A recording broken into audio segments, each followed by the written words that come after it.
Section 13.2 is a very large section. On this last page, we're going to do examples where we go between the different forms that we learned in the first video about this section. So let's review what standard form of a parabola is.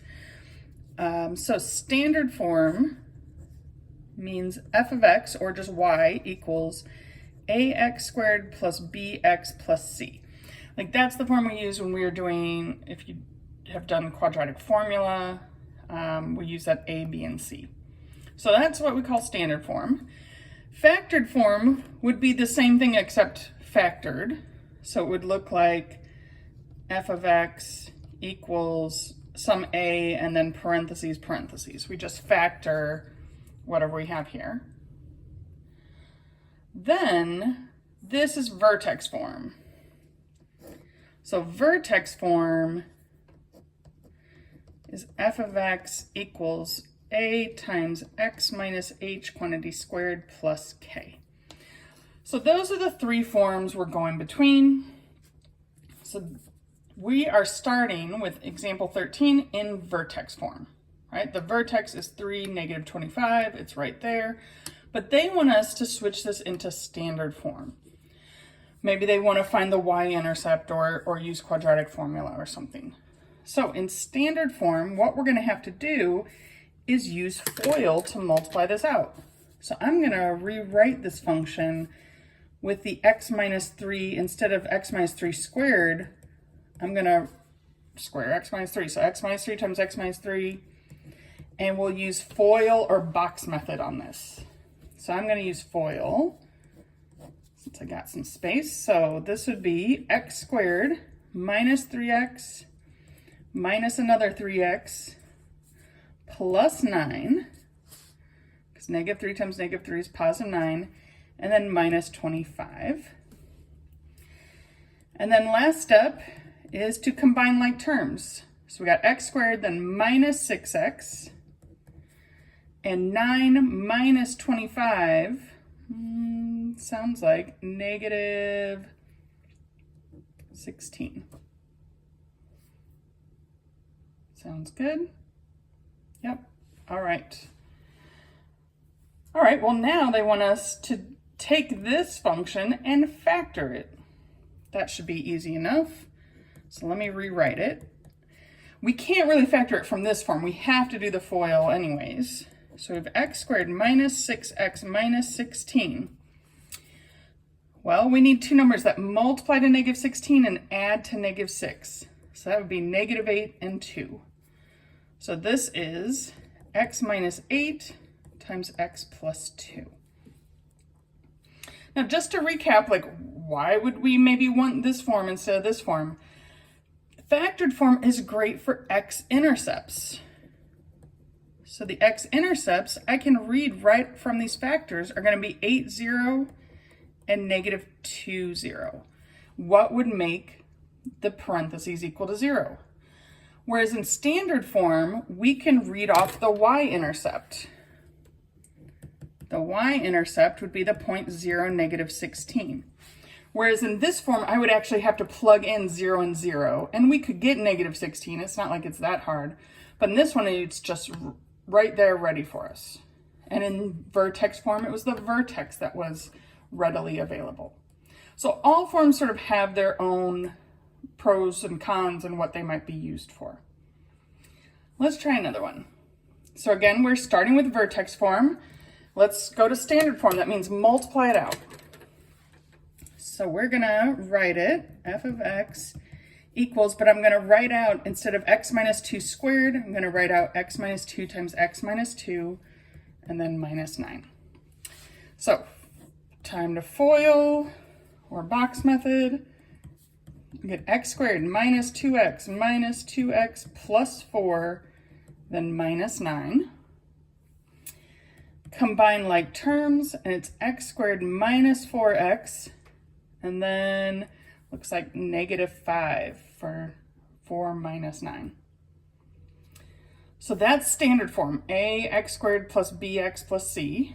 Factored form, we take this same equation, x squared minus 4x minus 5, And we're looking for two numbers that multiply to -5 and add to -4.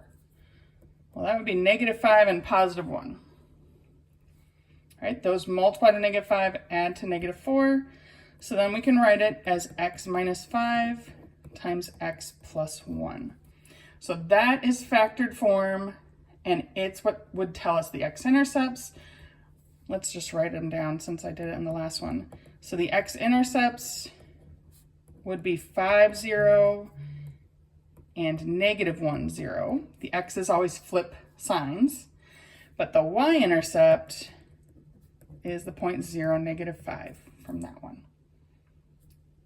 So they're all the same function, just in different forms. All right, example 15. Here is a quadratic equation. Find the y-intercept and the x-intercepts. So y-intercept means I plug in x equals 0, and x-intercepts means we set y equal to 0. We're always letting 1 equal 0 to find intercepts. All right, so x equals 0 means h of 0. I'm replacing all x's with zeros. H of 0 is 0 minus 3 times 0 plus 5. Well, that would be -3 times 5, which is -15. So the y-intercept is the point 0, -15. We always want to write our intercepts as points. So it's easy enough.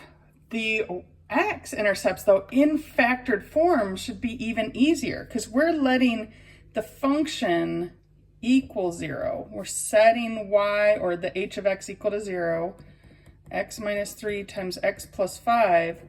Well, that means set each factor equal to 0, right? Which is what I was doing above. So if we set x minus 3 equal to 0, that would give us x equals 3. If we set x plus 5 equal to 0, that'd be -5. So our two x-intercepts are 3, 0 and -5, 0. Two different points are where this function would equal 0. Okay, let's try example 16. This is a much more complicated factored form, but we're doing the same thing. So y-intercept means plug in x equals 0. So even though the function's more complicated, I can still find g of 0. That'd be -7 times 5 times 0 is just 0. So 0 minus 2. 8 times 0 is 0. So 0 minus 9. So what I get is -7 times -2 times -9.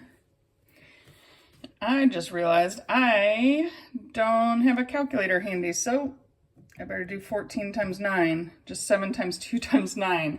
And I know I'm going to make it negative, but that shouldn't be too bad, but definitely use a calculator. I'm getting 126. Hopefully that's what you got on a calculator, but it should be -126 because we have 3 negatives. So 2 of them will cancel, the third one won't. Okay, well, that means the y-intercept is the point 0, -126. All right, x-intercepts. We're going to set the function equal to 0. That's the same as making y equal 0. So 0 equals -7 times 5x minus 2 times 8x minus 9. So we need to set each factor equal to 0. I'm going to include the -7, but -7 doesn't equal 0. But if this were like -7x, if there's an x in it, we can solve for x. But there wasn't an x in it, so done. 5x minus 2 equals 0. I would add 2 to the other side. Divide by 5. So we're getting x is 2/5. 8x minus 9 equals 0. We add 9, so 8x equals 9, divide by 8, divide by 8, x is 9/8. So that gives us 2 x-intercepts, 2/5, 0, and 9/8, 0.